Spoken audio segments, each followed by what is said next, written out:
My own birthday dinner. Everyone got a toast. Except me. My dad said, "Real men earn respect." My brother smirked. "He never does." The room laughed. I nodded and left quietly. 10 days later, they were calling non-stop, saying, "We made a mistake." But before I begin, please like and subscribe to the channel. And we'd love to hear which part of the world are you joining us from. Let us know. Now, let's dive into today's story. The dining room smelled like pot roast and disappointment. Andrew Billings could identify both from the doorway before he even stepped inside. It was Sunday evening in late September, the kind where Pennsylvania autumn pressed against the windows with early darkness and the first real chill of the season. The Susquehanna River ran cold a mile east, cutting through farmland and memory, and Andrew had driven alongside it to get here, to his parents' house, to this table, to this feeling he'd carried his entire life. The feeling that he didn't belong. "There he is," his mother said, turning from the kitchen with a casserole dish in her oven-mitt hands. Carolyn Billings had aged the way women do when they spend decades managing other people's moods. Soft around the edges, careful in her movements, always watching to see who needed what. I was starting to worry. "Traffic," Andrew said, though there hadn't been any. His father sat at the head of the table already, reading something on his phone, a glass of water sweating onto the wood. Frank Billings didn't look up. He was 63, thick through the shoulders from decades of manual work, with gray stubble and the kind of permanent frown that made people think twice before approaching him. Andrew had spent his childhood reading that frown, learning when to speak and when to stay invisible. "Derek's in the bathroom," Carolyn said, setting the dish down on a trivet. She wiped her forehead with the back of her wrist. He had a long week. Big project at work. Andrew nodded and took his usual seat. Third from the end. Not at the head where Frank sat. Not beside him where Derek would take his place. Third from the end, where he'd sat since he was 8 years old and Derek was 6, and someone decided the pecking order without ever saying out loud. The house hadn't changed in 30 years. Same beige walls. Same family photos in mismatched frames on the mantel. Derek's high school graduation prominent. Andrew's tucked behind it. Same crack in the ceiling plaster above the light fixture that Frank always said he'd fix, but never did. The table bore the marks of 3 decades of meals. Water rings, knife scratches, a gouge near the corner where Derek had once thrown a fork during an argument Andrew couldn't even remember the cause of. "How's work?" Carolyn asked, because she always asked, though Andrew had learned years ago that she wasn't really listening to the answer. "Steady," Andrew said. "That's good." She bustled back to the kitchen, already moving on to the next task, the next moment of management. Frank still hadn't looked up from his phone. Derek emerged from the hallway, running a hand through his hair. He was 33, 2 years younger than Andrew, built like their father, but with their mother's easier smile. He'd put on weight since Andrew saw him last, maybe 15 pounds settling around his middle, but he wore it with the confidence of someone who'd never had to question his place at this table. "Andy," Derek said, dropping into the chair beside Frank. "Didn't think you'd make it. I told Mom I would." "Yeah, but you've been flaky lately." Derek reached for the breadbasket without waiting for grace. "Busy guy." Andrew didn't respond. There was no point. Carolyn returned with the pot roast, then green beans, then potatoes whipped with too much butter. She made enough food for 8 people, though only 4 would eat. She always did this, cooked like she was feeding an army, like abundance could somehow fill the spaces that conversation wouldn't reach. Frank finally set his phone face down on the table. "Let's eat." No prayer. Frank had stopped bothering with that years ago, right around the time the church changed pastors and a new one preached about grace instead of judgment. They ate in near silence at first, just the sound of forks on plates and Derek chewing too loudly, mouth slightly open, the way he'd done his entire life and no one had ever corrected. "So Derek was telling me about the new contracts," Carolyn said, glancing between her husband and younger son. "It sounds very promising." Derek nodded, swallowing. 3 new vendors signed on this month. "I've been working my ass off, sorry Mom, but it's paying dividends. Revenue's up 18% over last quarter." Frank grunted approval. "That's what I like to hear." "Initiative." Andrew cut his pot, roast into smaller pieces than necessary, the knife scraping against his mother's good china. The meat was dry. It was always dry, but no one ever said so. "What about you, Andrew?" Carolyn tried again, her voice bright with false cheer. "Anything new?" "Not much. Still with the same company." "Yeah, that's good. Stability is good." Derek laughed, short and sharp. "Stability? That's one word for it." Andrew looked at his brother across the table. Derek was grinning at his own joke, not quite meeting Andrew's eyes. This was the dynamic now. This had always been the dynamic. Derek could take shots, land them, walk away clean. "Something funny?" Andrew asked quietly. "No, man. Just saying, you've been in the same position for years now?" "That's stable as hell." 3 years, right? 3. Derek took a long drink of water.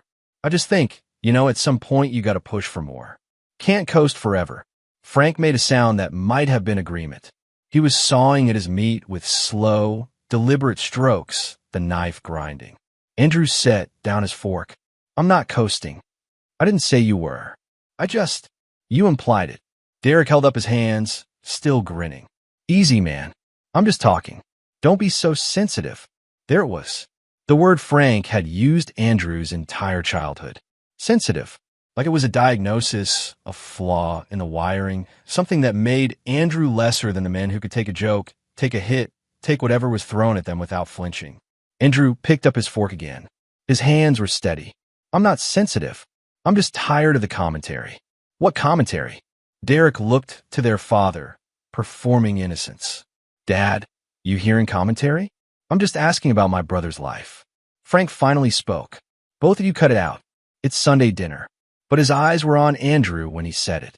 Not Derek. Never Derek. They finished the meal in thicker silence. Carolyn tried to resurrect conversation twice, once asking about the weather, once mentioning a cousin's wedding, but both attempts died within seconds. Andrew ate mechanically, tasting nothing, counting minutes until he could leave without it being obvious. Then Carolyn stood, nervous energy crackling around her. "Almost forgot. Wait right there." She disappeared into the kitchen. Andrew heard the refrigerator open, heard her moving things around. His stomach sank with sudden understanding. She returned carrying a store-bought cake, chocolate with vanilla frosting, decorated with generic swirls and the words "Happy Birthday" in blue gel icing. Not his name, just "Happy Birthday." It was September 23rd, Andrew's 35th birthday. "I know it's not homemade," Carolyn said, setting the cake in the center of the table, her voice apologetic in that particular way she had. "But I wanted to do something special."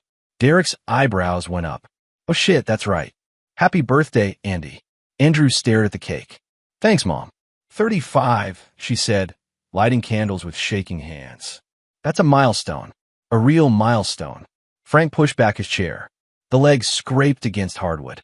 Andrew watched his father stand, watched him look at the cake, at the candles, at the too bright kitchen light reflecting off his reading glasses. "Before we do the cake," Frank said. Everyone went still. Frank picked up his water glass. He held it slightly aloft, not quite a toast, but close. His jaw worked like he was chewing over words, deciding which ones to spit out. "I want to say something," he continued, "about responsibility, about stepping up when it matters." Andrew's chest tightened. He knew. Somehow he already knew. "Derek," Frank said, turning to his younger son, "you've shown real growth this year. Real maturity. Taking on the vendor accounts, bringing in new business. That takes guts. That takes follow-through." Derek's face was carefully neutral, but Andrew saw the satisfaction underneath. The glow. "Some people spend their whole lives talking about potential," Frank said, and now he was looking at Andrew, really looking at him for the first time all evening. Talking about what they're going to do someday. What they could be. The candles on the cake flickered. Carolyn stood frozen by the table, one hand half raised like she wanted to interrupt, but couldn't find the words. "Others actually do something," Frank finished. "They show up. They commit." To Derek, for carrying responsibility. He drank. Derek smiled and raised his own glass. The smile wasn't triumphant exactly, but it was close. It was the smile of someone who'd won something they didn't know they were competing for. Someone. Andrew couldn't tell who. let out a nervous laugh. Andrew sat perfectly still. His hands were in his lap beneath the table where no one could see them. His breathing was even. His face showed nothing. This was a skill he'd learned young. How to disappear while still sitting in the room. How to become so quiet that eventually people stopped noticing the knife they were twisting. Carolyn found her voice. "Frank, it's Andrew's birthday. I'm aware what day it is. Maybe we could." I said what I needed to say. Silence crashed down. The candles kept burning, wax starting to drip onto the frosting. Andrew counted them without meaning to. 35. She'd put 35 candles on a store-bought cake with no name on it. "You gonna blow those out?" Derek asked, and there was something in his voice now, something that might have been discomfort or might have been satisfaction. With Derek, it was hard to tell. Make a wish or whatever. Andrew stood. The movement was smooth, controlled. He pushed his chair in carefully, making no noise. "I'm tired. I should head out." "Andrew," Carolyn started. "Thanks for dinner, Mom. It was good. Stay for cake at least." "I'm not hungry." He walked to the doorway, picked up his jacket from the coat rack. Behind him, the dining room had gone silent again, but it was different now. Heavier, like weather about to break. "Andrew," Frank said. Not loud, but firm. The voice that expected obedience. Andrew stopped. He didn't turn around. "You gonna say something?" Frank asked. Andrew stood there with his jacket in his hands, facing the front door. He could smell the pot roast still, the cake, the particular smell of this house that had soaked into the walls over decades. Cooking in old wood, and his mother's lavender air freshener that never quite covered the underlying sin of disappointment. "No," Andrew said finally. "I don't think I am." He walked out. No one followed. No one called his name. The front door closed behind him with a soft click, and he descended the porch steps into September darkness, into cold air that felt like relief. His truck was parked on the street where it always was, where he'd parked it hundreds of times for hundreds of Sunday dinners, just like this one. He climbed in, started the engine, pulled away from the curb without looking back at the house. The river road was empty this time of night. Andrew drove with his headlights cutting tunnels through rising fog, the Susquehanna black and invisible somewhere to his left. He knew this drive in his bones. Every curve, every pothole, every place where deer might suddenly appear in the road. His phone buzzed in the cup holder. He ignored it. The thing about being the quiet one, Andrew thought, hands steady on the wheel, was that people mistook it for acceptance. They mistook silence for agreement. They thought if you didn't fight back, you were content with your place at the bottom of the hierarchy. They were wrong. Andrew had stopped fighting years ago, but not because he'd accepted anything. He'd stopped fighting because he'd learned that some battles couldn't be won at the dinner table. Some battles required distance. Preparation.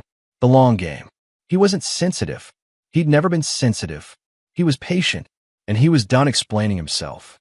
The pattern had roots deeper than tonight's dinner.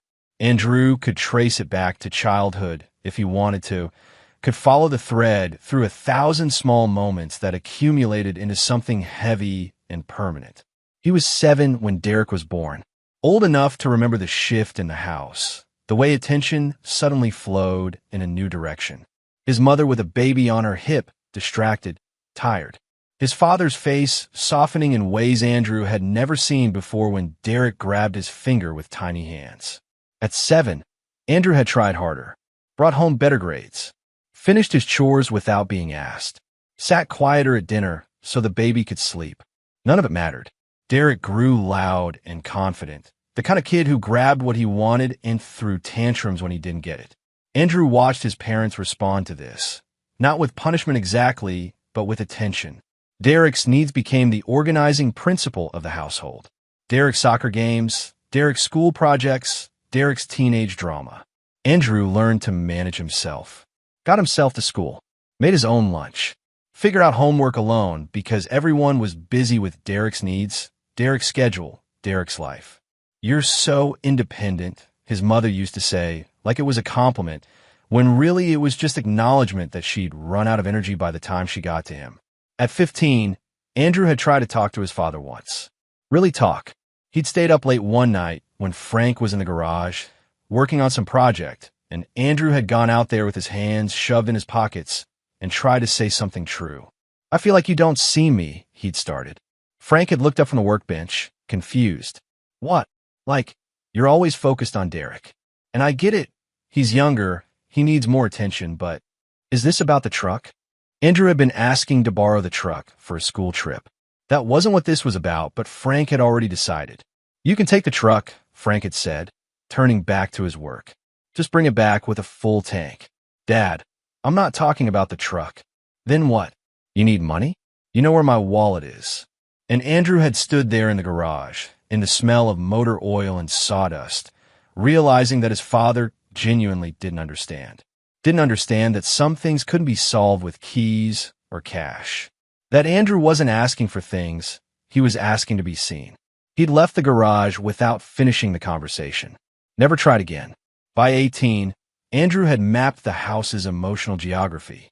He knew when to speak and when to disappear. He knew that Derek's successes would be celebrated and his own would be acknowledged with distracted nods.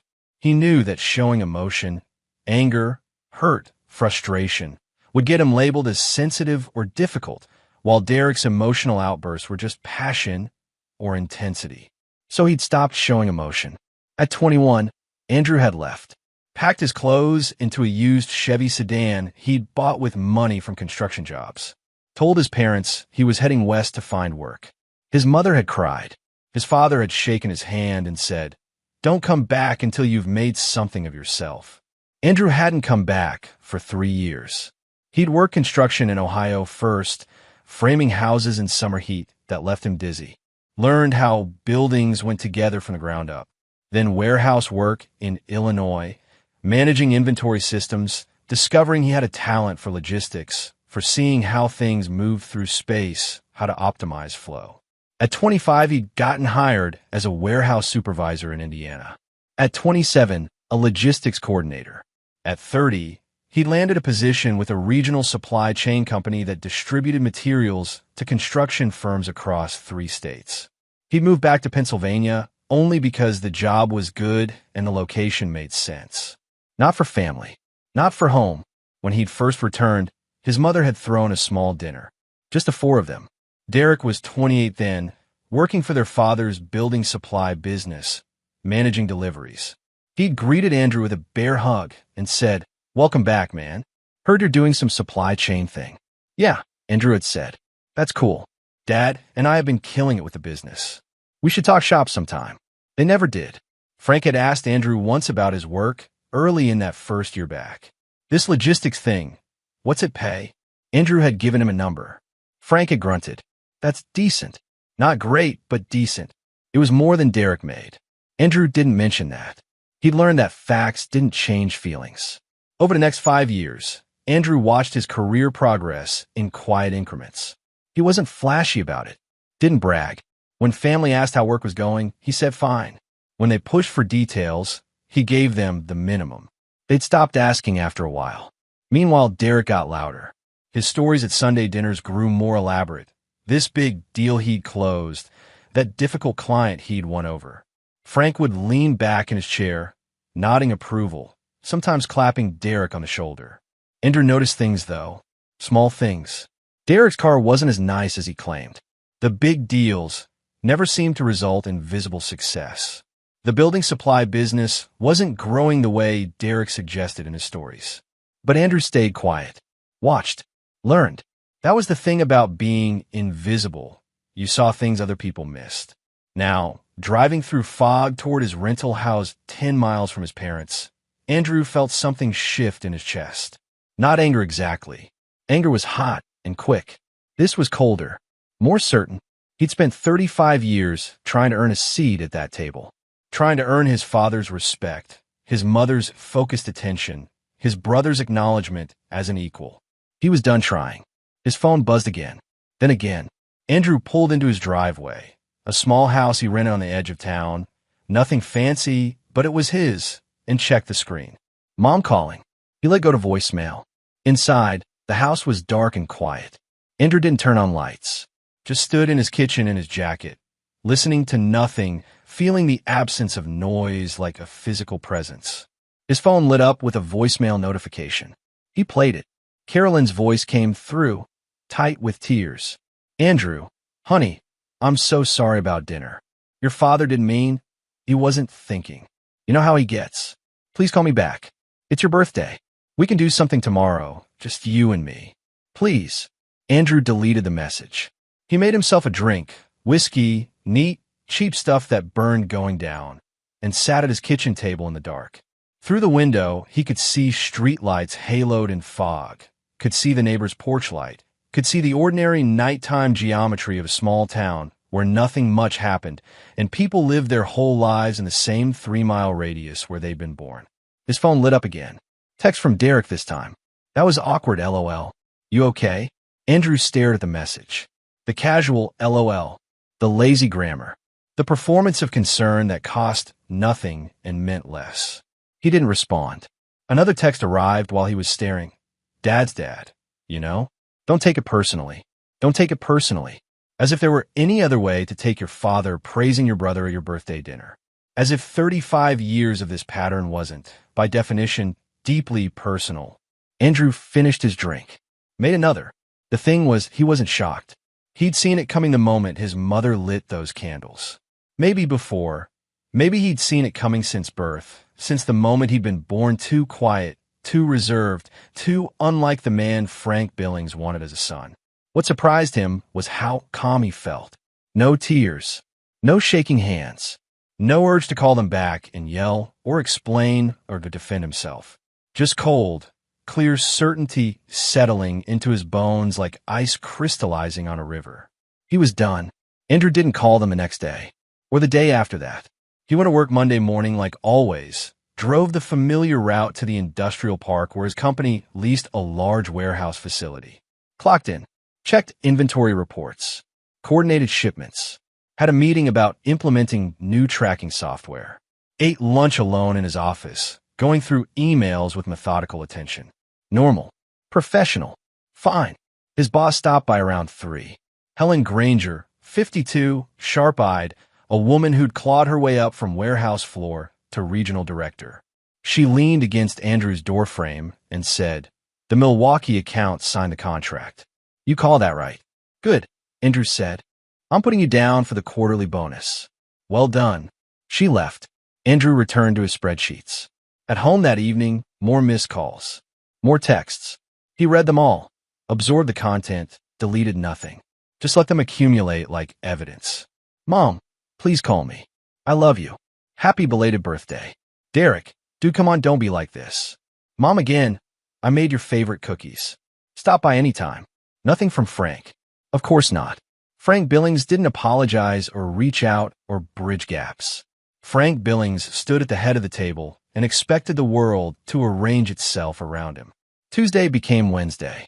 Wednesday became Thursday. Andrew established a new routine. Work. Home. Silence. He cooked simple meals for himself, did laundry, watched television without really seeing it. His phone kept buzzing and he kept ignoring it. Friday afternoon, his mother called his work number. Andrew Billings speaking. He answered automatically. "Andrew, thank God." Carolyn's voice cracked with relief. "I've been trying to reach you all week." "I know." "Then why?" She stopped herself. "Never mind. Can we talk? Please? I just want to hear your voice. We're talking now. I mean, really talk. Not like this. Can you come to dinner Sunday?" "We can." "No." Silence on the line. Then, "Andrew, please. I'm sorry about what happened. Your father is sorry too. He just doesn't know how to say it." "Is he there right now?" "No, he's at work." "Then you don't know if he's sorry." "I know my husband." "Mom." Andrew kept his voice even, professional, like he was talking to a vendor about delayed shipments. "I appreciate the call. I need to get back to work now." "Andrew." He hung up. Helen walked past his office 5 minutes later, glanced in, saw whatever was on his face, and kept walking. Smart woman. The weekend arrived. Andrew cleaned his house, worked out at the gym, bought groceries, acted out the rhythms of normal life. His phone went quiet Saturday, like his family had collectively decided to give him space or had run out of things to say into the void of his silence. Sunday morning, single text from Derek. "You gonna show today?" Andrew didn't answer. He spent the afternoon replacing a leaky faucet in his bathroom, focusing on the simple mechanics of washers and pipe joints and water pressure. Physical problems with clear solutions. No ambiguity. No emotional subtext. Just tools and effort and things that either worked or didn't. That evening, his phone rang. Unknown number. He almost didn't answer, but something made him. Hello. Andrew Billings? Male voice, vaguely familiar. Speaking. It's Tom Hendricks. We met at that supply chain conference in Pittsburgh last year. Andrew placed him. Tall guy. Worked for a competing regional distributor. They talked briefly about logistics software over watered-down conference coffee. I remember. Good. Listen, I'm calling because your name came up in a discussion we were having. About expansion opportunities. We're looking at growing our vendor network, and we need someone who understands the Pennsylvania market. Someone with connections. You interested in having a conversation? Andrew carried the phone to his living room window. Outside, dusk was settling over the neighborhood. Streetlights coming on. People walking dogs. Ordinary life proceeding without pause. What kind of conversation? He asked. The kind where we talk about growth potential. Compensation. Maybe partnership down the line if things go well.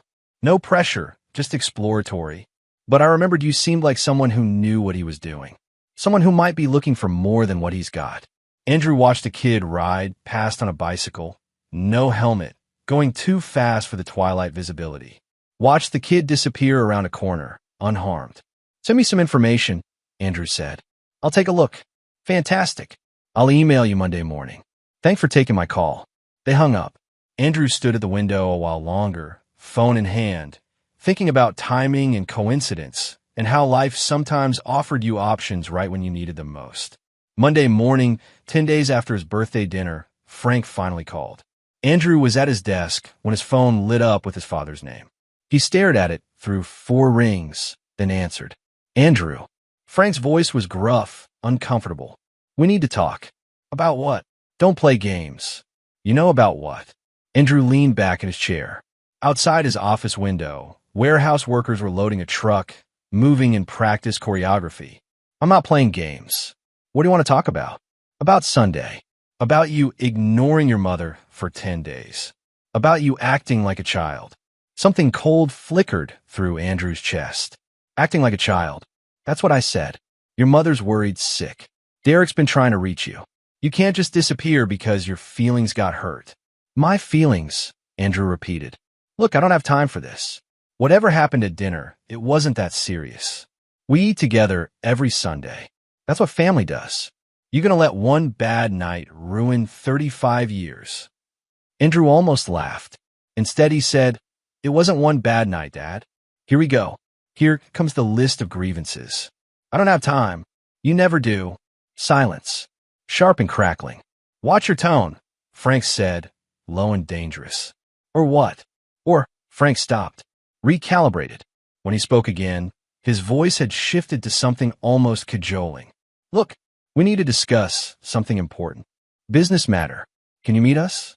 Me and Derek. Tomorrow night, 7 o'clock. There's a diner off Route 15. The one with the... I know which one. So you'll come. Andrew looked at his computer screen. Looked at the email from Tom Hendricks that had arrived that morning, laying out preliminary details about the expansion opportunity. Looked at the spreadsheet showing his current company's quarterly performance. Looked at the life he'd built in careful increments without his family's help or acknowledgement. Why, he asked. Why what? Why do you need to meet? That's something we discuss in person. Give me a preview. Frank made an exasperated sound. Andrew, for once in your life, can you just show up when you're asked? Can you do that one simple thing? Andrew counted to 5. Fine. 7 o'clock. The diner. Good. That's good. We'll see you then. Frank hung up without saying goodbye. Andrew sat in his office afterward, listening to warehouse sounds filter through the door. Forklifts beeping, men shouting coordinates, the clang of metal on metal. Normal sounds of industry. The sounds of work that got done because people showed up and did their jobs without drama or emotion. He opened his email and typed a response to Tom Hendricks. Let's schedule a meeting. I'm interested in learning more. Then he went back to work. The diner was one of those places that hadn't changed since 1987 and probably looked exactly the same in 1967. Vinyl booths with cigarette burns patched with duct tape, Linoleum floors worn smooth from decades of traffic, fluorescent lights humming overhead with insect electricity. It smelled like burnt coffee and fry grease, and the waitress behind the counter looked exhausted in a way that suggested this wasn't just end-of-shift tired, but rather accumulated lifetime tired. Andrew arrived at 6:55. He'd learned punctuality from his father, one of the few lessons that actually took. Frank always said early was on time. On time was late, and late was unacceptable. Frank and Derek were already there, sitting in a corner booth. Of course they were. They'd probably arrived at 6:30 just to get settled, to control the space, to make Andrew come to them. Andrew walked over without hurrying. Derek saw him first and raised a hand in greeting. Frank just watched, his face unreadable in the harsh overhead light. "Hey man," Derek said as Andrew slid into the booth across from them. "Glad you came." Andrew didn't respond, just met his father's eyes and waited. The waitress materialized beside the table. "Coffee, please," Andrew said. "Same," from Derek. Frank waved her off. He already had a cup, nearly empty, heavily creamed. The waitress poured coffee with mechanical efficiency and disappeared. The cup was warm in Andrew's hands, the coffee bitter and over-extracted. He drank it anyway. "So," Frank began, then stopped. He looked uncomfortable, a rare expression on his face. Discomfort didn't suit Frank Billings. He was built for certainty, for declarative statements and closed cases. "Let's not drag this out," Derek said, leaning forward. "We've got a situation at the business. It's complicated." Andrew sipped his coffee and said nothing. Derek glanced at Frank, got no help, continued. "You remember I've been managing the vendor accounts? New contracts, new clients, expanding the network. You mentioned it at dinner, right?" "Yeah. Well, that's all been going great. Really great. But there's been he searched for a word, some hiccups with the payments. Cash flow stuff. You know how it is." "I don't," Andrew said. "Explain." Derek shifted in his seat. "Look, it's not a big deal. It's just that we extended credit to some new clients to sweeten the deals, and a couple of them have been slow to pay. So now we're in this temporary situation where our vendors are asking for payment guarantees before they'll ship more materials, and it's creating this bottleneck." Andrew set down his coffee cup. "How much?" "What? How much are you in the hole?" Derek's jaw tightened. "It's not a hole. It's a timing issue." "How much?" Frank finally spoke. 180,000. Roughly. The number sat on the table between them like a grenade. Andrew looked from his father to his brother and back. Derek had gone red in the face. Frank looked like he'd swallow glass. $180,000, Andrew repeated. "In 3 months?" "It's not all Derek's fault," Frank said, though his tone suggested he believed otherwise. "The market's been tough. Everybody's dealing with slow payments. Are they dealing with $180,000 problems?" "It's not a problem," Derek snapped. "It's a temporary situation that requires some creative management." Andrew almost smiled. "Creative management. Yeah, that's why you're here. We thought," Derek looked at Frank again, back at Andrew. "We thought maybe you could help." "Help how?" "You work in supply chain, right? You've got connections with vendors, other distributors. We thought maybe you could put in a word, help us extend some payment terms, or maybe connect us with vendors who'd work with us during this transition period." Andrew leaned back against the cracked vinyl. The diner's air conditioning was running too cold, fighting against September humidity outside. A man at the counter was arguing with the waitress about his bill. Somewhere in the kitchen, dishes clattered. "So you want me to use my professional relationships to bail out Derek's mistakes," Andrew said. "They're not mistakes. What would you call them?" Derek's face went from red to purple. "Look, I don't need your judgment right now, okay? I need your help. That's why we called you. Because you're family and family helps each other." "Family." Andrew tested the word. Let it sit in his mouth like something bitter. "When's the last time you helped me with anything?" "What's that supposed to mean?" "It means exactly what it sounds like." Frank cut in, his voice hard. "This isn't the time for your grievances, Andrew. We're here to discuss business. You got something useful to contribute or not?" Andrew looked at his father. Really looked at him. 63 years old, weathered from outdoor work and anger, gray stubble and hard eyes that had never once softened when they looked at Andrew. This man had spent 35 years teaching Andrew exactly where he stood in the family hierarchy, and now he was sitting here asking for help like that history didn't exist. Tell me something, Andrew said quietly. Did it ever occur to you to ask me about my work? Before tonight, before you needed something, did you ever once ask me what I actually do? Frank's expression didn't change. You work logistics, supply chain. You said that. I'm a senior logistics coordinator for the largest regional distributor in 3 states. I manage vendor relationships worth over $20 million annually. I've increased efficiency in our supply chain by 37% in 2 years. Last quarter, I negotiated contracts that saved my company $600,000. Derek blinked. What? I was promoted to senior coordinator 3 years ago, then to regional account manager 18 months ago. I'm in line for director position next year, but you wouldn't know that because you never asked. Silence filled the booth. Frank's expression had shifted, not to pride or acknowledgement, but to something more calculating. Andrew watched him process this information, watched the gears turn. Well, Frank said slowly, that's good. That's real good. Makes this even better then. You've got more pull than we thought. And there it was. No acknowledgement of the larger point. No recognition of decades of dismissal. Just immediate pivot to how Andrew's success could serve their needs. Andrew felt something crystallize inside him. Something cold and final.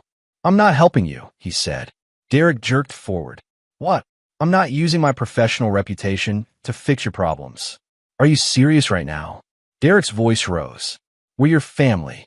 You're people who share my last name. That's not the same thing. Oh. Here we go, Derek said, throwing his hands up. Here comes the pity party. Poor Andrew. Nobody appreciates him. Everyone's so mean. Shut up, Derek. The words came out flat and hard. Derek shut up. Even Frank looked surprised. Andrew continued, his voice even. You screwed up. You took a business that's been running for 30 years, and you screwed it up in 3 months because you're reckless and overconfident, and you've spent your entire life being told you're special when you're actually just loud. You don't talk to your brother that way. Frank started, but Andrew cut him off. And you, Andrew shifted his attention to his father. You taught me everything I needed to know, just not the lessons you meant to teach. Watch yourself. You taught me that hard work doesn't matter if you're quiet about it. You taught me that asking for recognition is weakness. You taught me that some people get praise just for showing up while others get ignored no matter what they achieve. You taught me that family isn't about love or support. It's about hierarchy. Frank's hands had curled into fists on the table. You finished. Not yet. Andrew pulled out his phone, opened his email, found a message from Tom Hendricks. I'm looking at a job offer from your biggest competitor. They want me to help them expand into your territory. They're offering 60% more than I make now, plus partnership potential. Derek's eyes went wide. You wouldn't. Why wouldn't I? Because we're family. Right. Family. Andrew put his phone away. Family who forgot my birthday. Family who uses it as an opportunity to praise someone else. Family who hasn't asked about my life in 5 years unless they needed something. Frank leaned forward, his voice dropping to something dangerous. You're making a mistake. Am I? You walk away from us. You're walking away from everything. Your mother, your history, your name. My name, Andrew repeated. The name you made sure meant nothing. I think I'll keep it anyway. He stood up. Derek reached across the table like he might try to grab Andrew's arm, but something in Andrew's expression stopped him. Think about what you're doing, Frank said. I have been.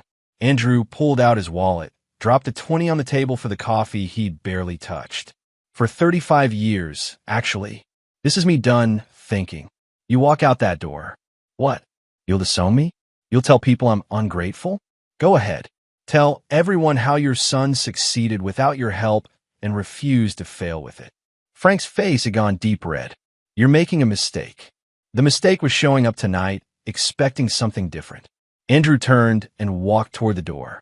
Behind him, Derek was saying something urgent to Frank, their voices rising in argument. The tired waitress watched Andrew leave with the expression of someone who'd seen this scene play out 1,000 times with different actors. Outside, The parking lot was lit by a single buzzing street lamp. Moths circled it in frantic orbits.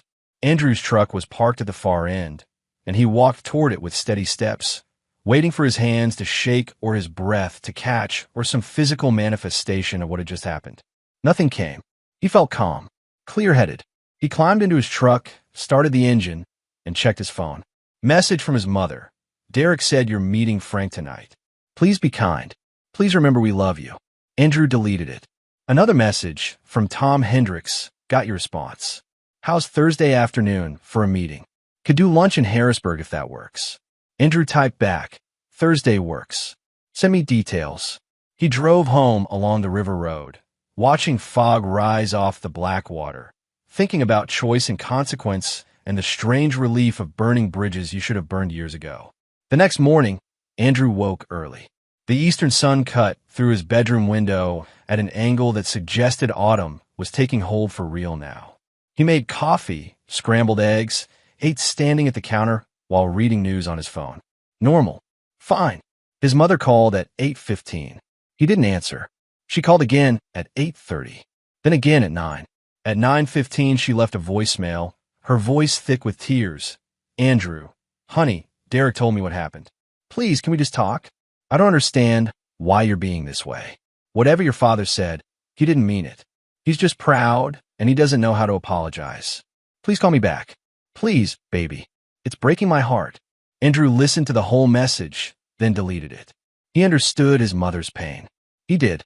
Carolyn Billings had spent 40 years smoothing over Frank's rough edges, translating his harshness into intentions, managing the emotional labor of keeping a family intact that should probably have fractured decades ago.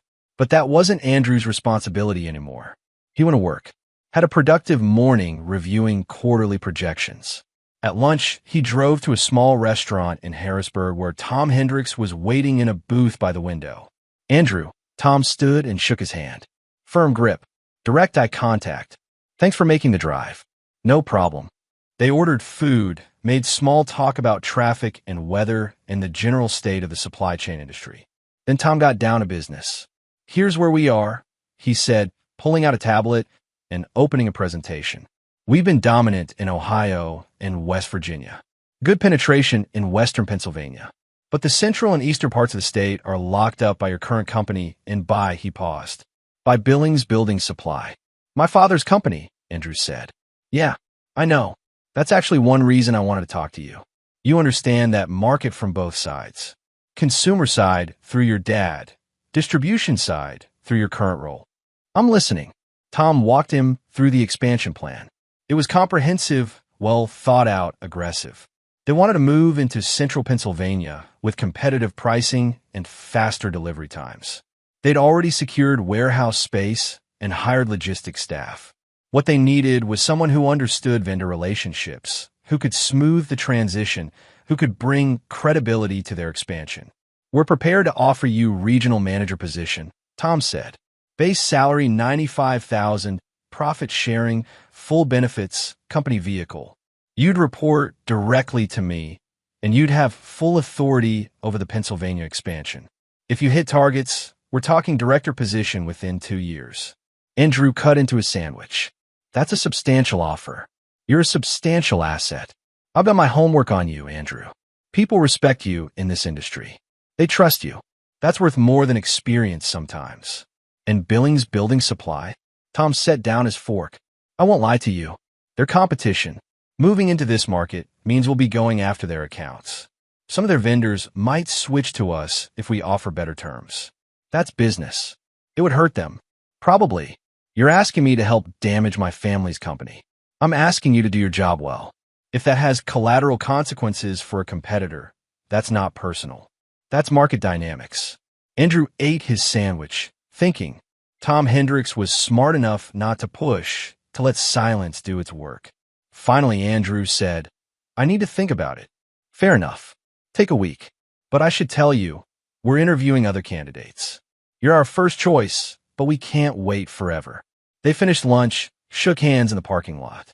Andrew drove back to his office with Tom's offer sitting heavy in his mind, not with doubt exactly, but with the weight of understanding what saying yes would mean. That evening, his brother showed up at his house. Andrew heard the truck pull into his driveway around 7, heard the door slam, heard footsteps heavy on his porch. The doorbell rang.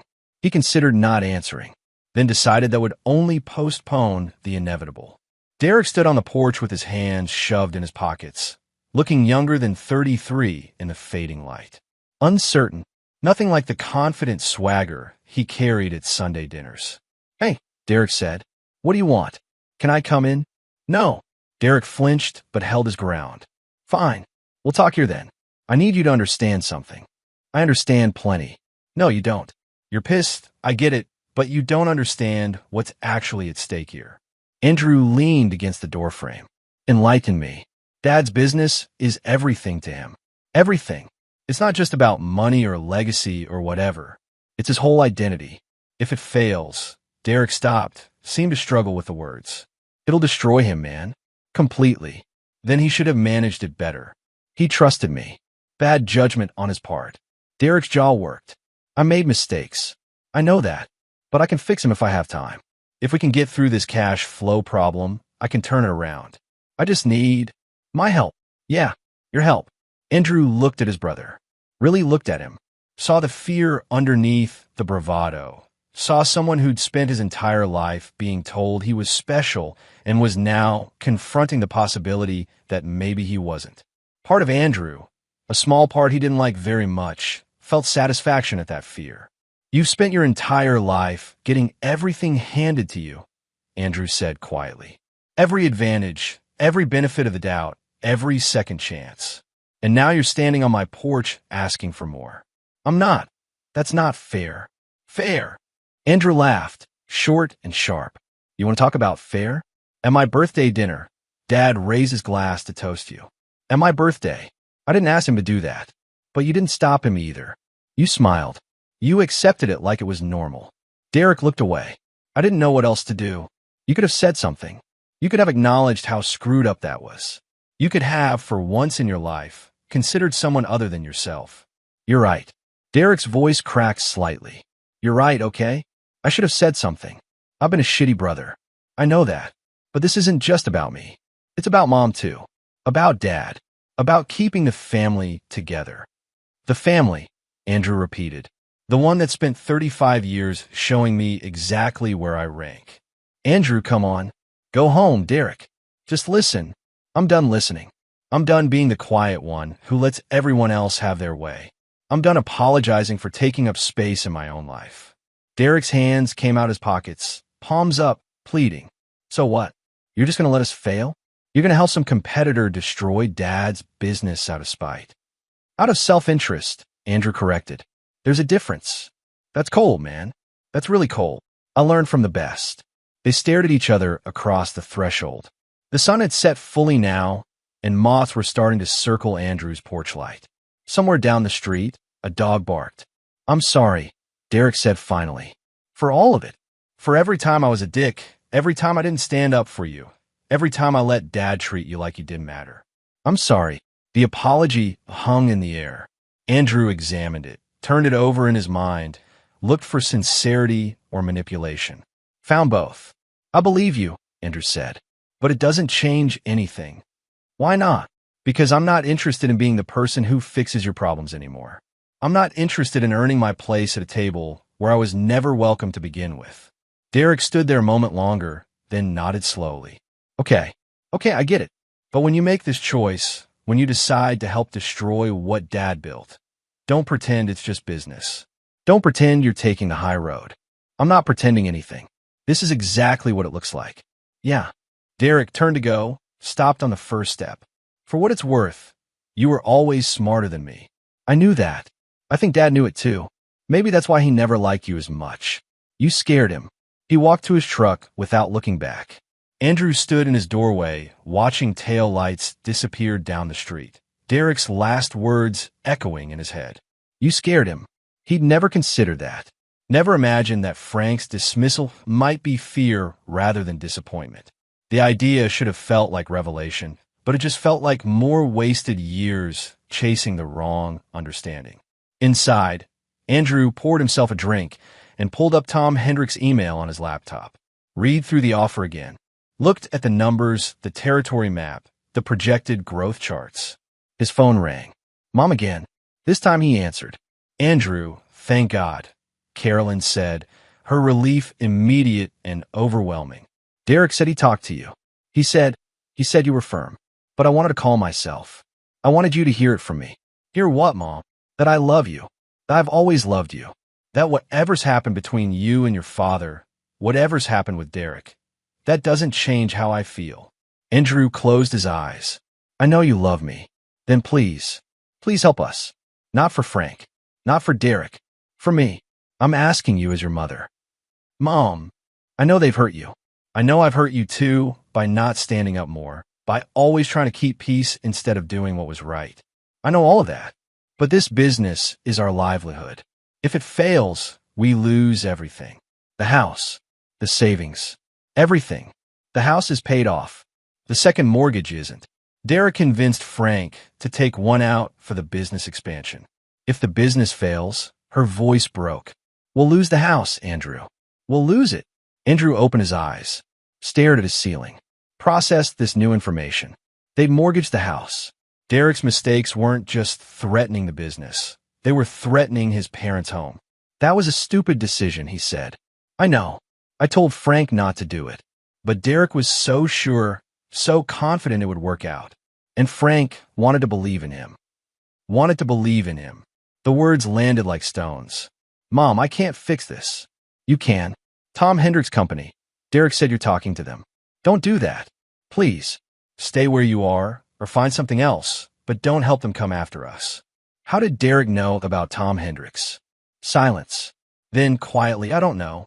He just mentioned it. Small town, Andrew thought. Someone saw them at lunch. Word traveled. Nothing stayed private in towns like this. I have to do what's right for me, Andrew said.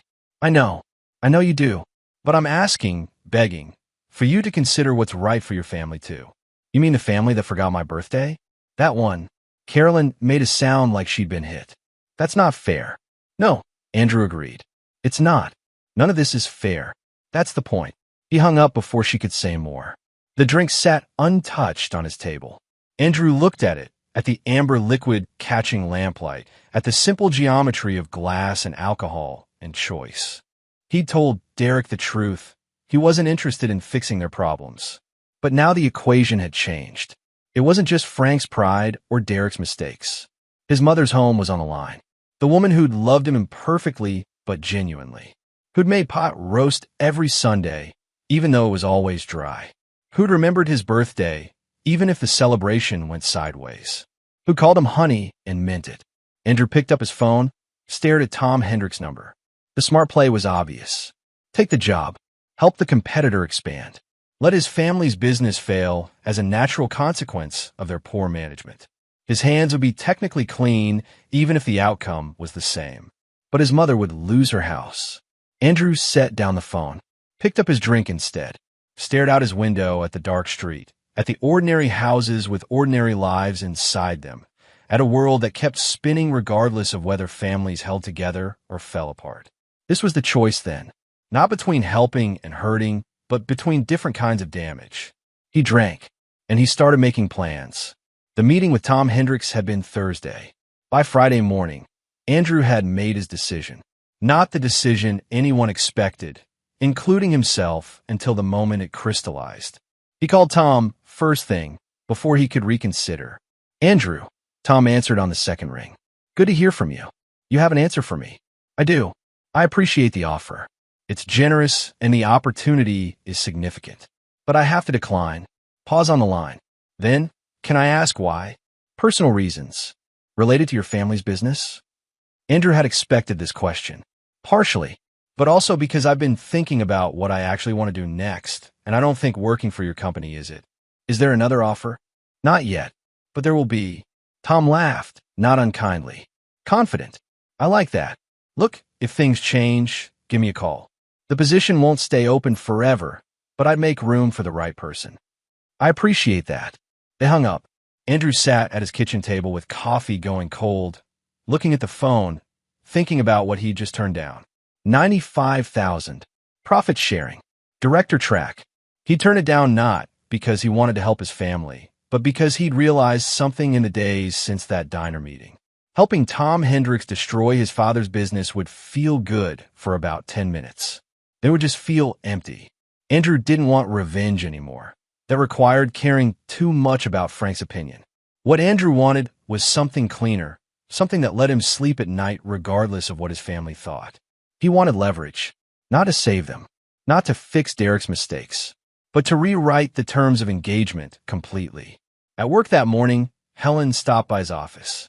"You look like you're thinking hard about something." "Career planning," Andrew said. "You thinking about moving on?" "Maybe. Eventually." She leaned against his doorframe, arms crossed. "You do well wherever you went. You know that, right? You're one of the best coordinators I've worked with. Don't sell yourself short." "I won't." "Good." She started to leave, turned back. "For what it's worth, if you're looking at starting something of your own, you'd have my endorsement. I know people. I can make introductions." Andrew looked up sharply. "What makes you think I'd start something?" "Because you're too good to keep taking orders forever. Some people are built to run their own show. You're one of them." She left before he could respond. Andrew sat with that for a while. His own show. The idea had been percolating in the back of his mind for months, maybe years. He'd seen how the industry worked, where the inefficiencies were where someone with the right connections and the right approach could carve out space. He pulled up a blank document on his computer and started writing.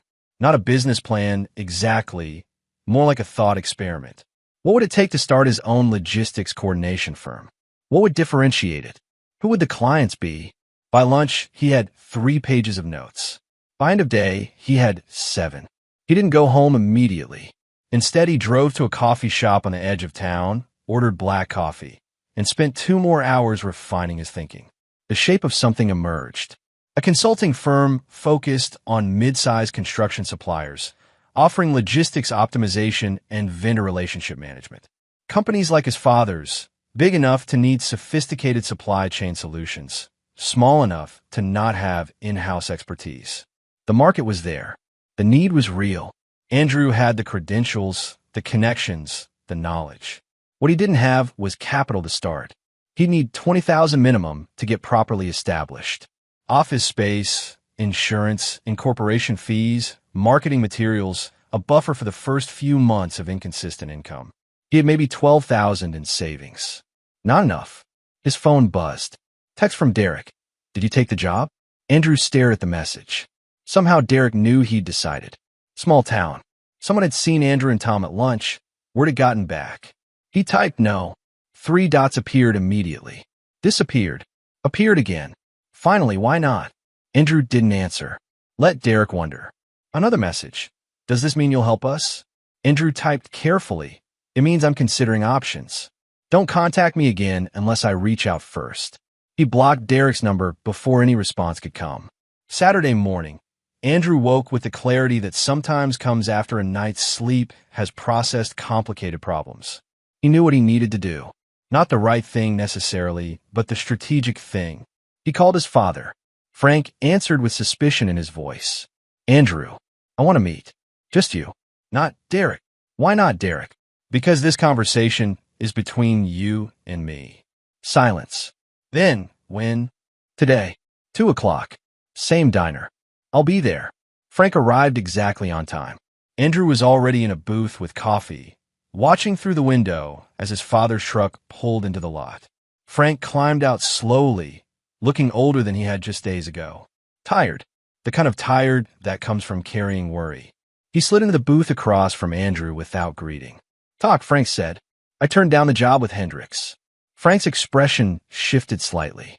Not relief exactly, but something easing around his eyes. "Why?" "Because spite is exhausting and ultimately pointless." "So you're going to help us?" "No." Andrew leaned forward. "I'm not going to help you.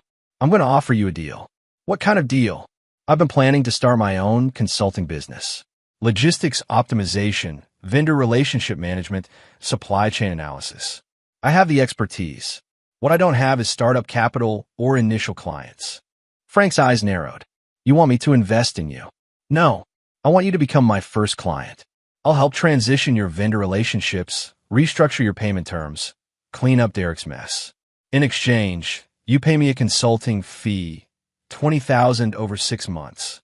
That gives me the capital I need to establish my business properly. 20,000. Plus, I want a guarantee in writing that I'll manage your supply chain for the next 2 years minimum. That gives me credibility with other potential clients. Show them I saved Billings building supply and doors open. Frank sat back.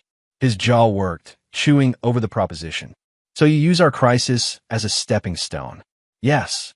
That's cold. I learned from you. Frank's face darkened. Watch it. I'm stating facts.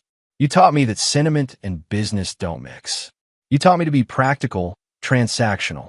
This is me being practical. What if I say no? Then your business fails within 6 months. Your vendors will stop shipping, your clients will find other suppliers, and you'll default on the mortgage you took out on the house. Mom loses her home. You spend retirement in an apartment somewhere, living off Social Security, wondering what happened. Frank's hands had curled into fists on the table. You'd let that happen. I'd let the natural consequences of your choices happen. There's a difference. You're my son. Am I? Andrew met his father's eyes without blinking. Because for 35 years you've treated me like an inconvenience. Like someone you tolerated rather than valued. So if I'm your son when you need something, then I was your son at my birthday dinner too. You can't have it both ways. The diner noise filled the silence between them. Coffee machine hissing. Someone laughing at the counter. Classic rock playing low through tinny speakers. Derek said I scared you. Andrew continued. I've been thinking about that. Whether it's true, whether you saw something in me that made you uncomfortable, and that's why you never warmed to me. That's psychobabble. Maybe. But here's what I know for certain.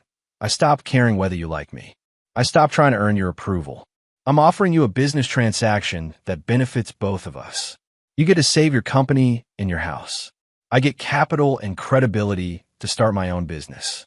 Clean, professional, no emotion required. Frank stared at him for a long moment. Then, quietly, when did you get so hard? When I realized that being soft got me nothing. More silence. Frank looked out the window at the parking lot, at his truck, at the world beyond the diner's glass. When he looked back, something had changed in his face. Not softening exactly, but recognition. Like he was seeing Andrew clearly for the first time. 20,000 over 6 months, Frank said, plus the 2-year guarantee. Derek won't like this. He'll see it as you taking over. Derek can accept it or find another solution. But we both know there isn't one. Frank nodded slowly. I need to talk to your mother. No, this is your decision. You're the one who put the house at risk. You're the one who let Derek mismanage the accounts. You fix it. I can't make this call without talking to Carolyn. Andrew pulled a manila folder from his bag, slid it across the table. Contract's in there. Standard consulting agreement. I'll need your signature by Monday morning. After that, the offer expires. Frank picked up the folder, opened it, scanned the first page. His lips moved slightly as he read. This is already drawn up. I had a lawyer draft it yesterday. You were that confident I'd say yes. I was confident you'd be practical. Andrew stood. Monday morning, 9 a.m. Bring the signed contract to my office. Address is on the last page. He left Frank sitting in the booth, holding the contract, looking older than 63. Sunday passed quietly. Andrew half expected his mother to call, but his phone stayed silent. He spent the day cleaning his house, doing laundry, ordinary tasks that felt like meditation. Evening came and went. No word from anyone. Monday morning, 8:45, Andrew sat at his desk, doing actual work, trying not to watch the clock. Helen had asked no questions when he'd requested to work from his office all morning, canceling 2 site visits. 8:55. Still nothing. 9 o'clock. His door opened. Frank stood there with a manila folder in his hand. He looked like he hadn't slept well. He walked into Andrew's office without asking permission and dropped the folder on the desk. Signed, Frank said. All pages initialed where your lawyer indicated. Andrew opened the folder, checked the signatures. Everything in order. Good. I'll start transition work this week. First payment is due in 30 days. Frank didn't move. Just stood there, hands in his pockets, looking at Andrew with an expression that was impossible to read. You know what you're doing, Frank said. Not a question. Yes. This doesn't make us square. I'm not trying to make us square. I'm trying to move forward without baggage. There's always baggage with family. Andrew closed the folder. Then maybe we should think of this as a business relationship instead. Something flickered across Frank's face. Hurt, maybe, or recognition, or both. He nodded once and turned to leave. At the door he stopped. Your mother wants to see you.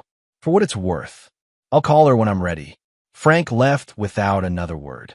Andrew sat in his office afterward, holding the signed contract, feeling the weight of what he'd just set in motion. This was leverage, real and tangible. This was power not given but taken.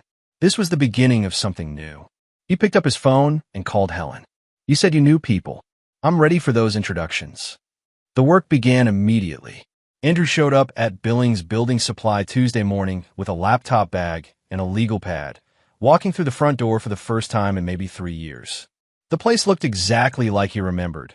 Warehouse stretching back into shadows, office area cramped and cluttered with decades of paperwork, that particular smell of lumber and dust and motor oil. Derek was at the front desk, and his face went through several expressions when he saw Andrew. Surprise, confusion, anger, something that might have been relief. What are you doing here? Derek asked. Working. Where's the accounting office? Andrew, I'm not here to argue with you. I'm here to do a job. Dad signed a contract. Where's the accounting office? Derek pointed mutely to a door in the back. The accountant was a woman in her late 50s named Barbara who looked both stressed and relieved to see someone taking charge. Andrew spent 4 hours with her going through the books, mapping out exactly where the problems were.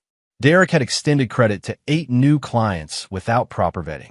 4 were legitimate but slow paying. 3 were basically insolvent. 1 had skipped town entirely. Did you run credit checks? Andrew asked. Barbara shook her head. Derek said he knew these people personally. Said checks weren't necessary. Did Frank approve this? He signs what Derek puts in front of him. Andrew made notes. The situation was worse than Frank had admitted, but not unfixable. It would require careful negotiation with vendors, restructured payment plans with clients, and possibly writing off some losses entirely. He worked late into the evening, building spreadsheets, mapping relationships, identifying leverage points. Derek checked on him once around 6, lingering in the doorway like he wanted to say something, ultimately leaving without speaking. Frank never appeared at all. Wednesday morning, Andrew started making calls. He knew most of these vendors personally from his own work, had negotiated contracts with them, had shared meals at industry conferences, had built relationships based on mutual respect and reliability. Jim, it's Andrew Billings. How are you? Good. Listen, I'm calling about Billings Building Supply. I know you've had some payment issues with them recently. No, I'm not making excuses. I'm calling because I've been hired to restructure their accounts, and I wanted to reach out personally to work out terms. Right, exactly. Here's what I'm proposing. The conversations went better than expected. Andrew's reputation carried weight. When people heard he was involved, they were willing to negotiate, willing to extend grace they wouldn't have offered otherwise. By Friday, he'd restructured payment terms with 5 major vendors. By the end of the second week, 7. Derek's mess was slowly being untangled. Derek himself was a ghost in the building. He came in early and left late, avoiding Andrew whenever possible. When they did cross paths, Derek would nod stiffly and keep walking. Frank appeared in the accounting office doorway 3 weeks into the project. Andrew was working on a particularly complicated vendor negotiation, typing emails while on hold with a supplier. Got a minute? Frank asked. Not really. Barbara says you're making progress. That's what you're paying me for. Frank stepped into the office, closed the door behind him. Derek's been asking questions about what happens when this project is done, whether you'll keep managing things. Andrew hung up the phone. That's not part of our agreement. He's worried you're trying to take over the business. I'm not. I'm fixing his mistakes, and then I'm starting my own company. With our money. With my fees, Andrew corrected. There's a difference. Frank sat down heavily in the chair across from Barbara's desk. He looked tired in a deeper way than before. Not just lack of sleep, but something more fundamental. I don't know how to talk to you anymore. We're talking right now. You know what I mean. Ever since you were a kid, I didn't... I couldn't figure out how to reach you. You were so quiet, so internal. Everything I said seemed to bounce off you wrong. Andrew set down his pen. You want to have this conversation now? I don't know when else we'd have it. How about 30 years ago? 20 years ago? 10? Frank's jaw tightened. I'm trying here, and I'm working.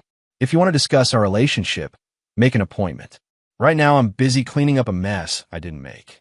That mess is my livelihood, my legacy. Then you should have managed it better. Frank stood abruptly, chair scraping. His face had gone red. You think you're so much smarter than everyone else.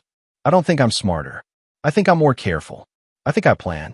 I think I don't let ego and favoritism make my decisions for me. Watch your mouth. Or what? You'll kick me out? Go ahead. Your vendors will stop shipping again within a week. Your clients will scatter. And you'll still owe me for the work I've already done. They stared at each other across the small office. The tension was thick enough to choke on. Frank spoke quietly, dangerously. You're enjoying this. I'm surviving this. There's a difference.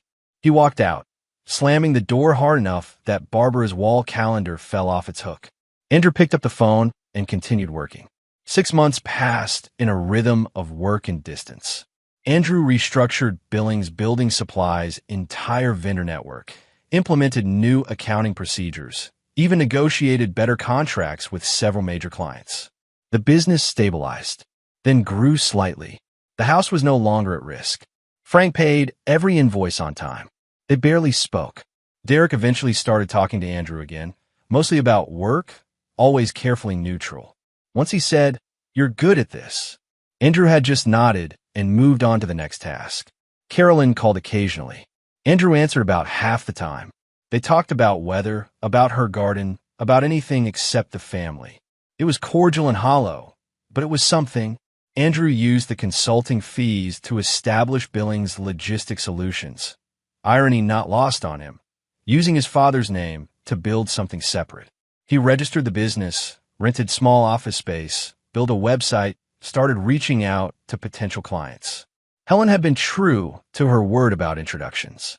Andrew met with executives at mid-sized construction firms, suppliers who needed help optimizing their operations, companies looking to expand but lacking internal logistics expertise. His first non-family client signed in month 4, a regional lumber supplier looking to break into new markets. Second client came in month 5. By month 6, Andrew had 4 active clients plus the ongoing work with his father's business. The 2-year contract with Billings Building Supply gave him exactly the credibility he'd anticipated. When potential clients asked for references, he could point to the company he'd saved. When they asked about experience, he could show concrete results.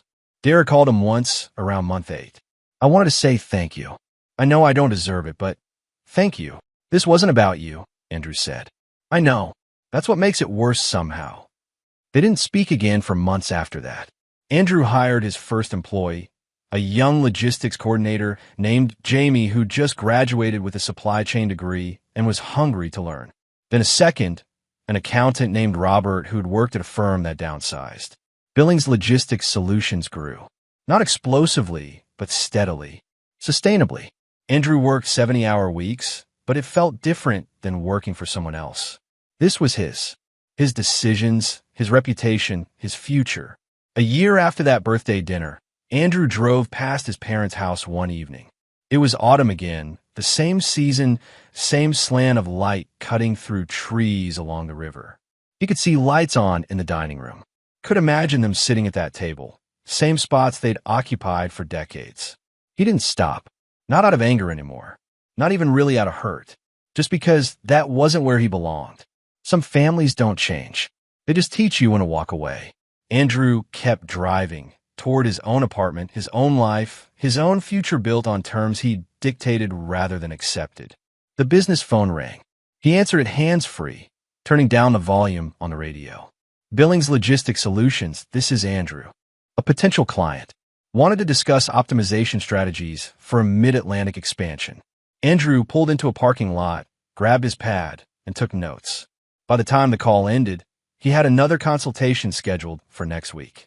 He sat in the parking lot afterward as night settled completely, looking at his notes, thinking about how far he'd come.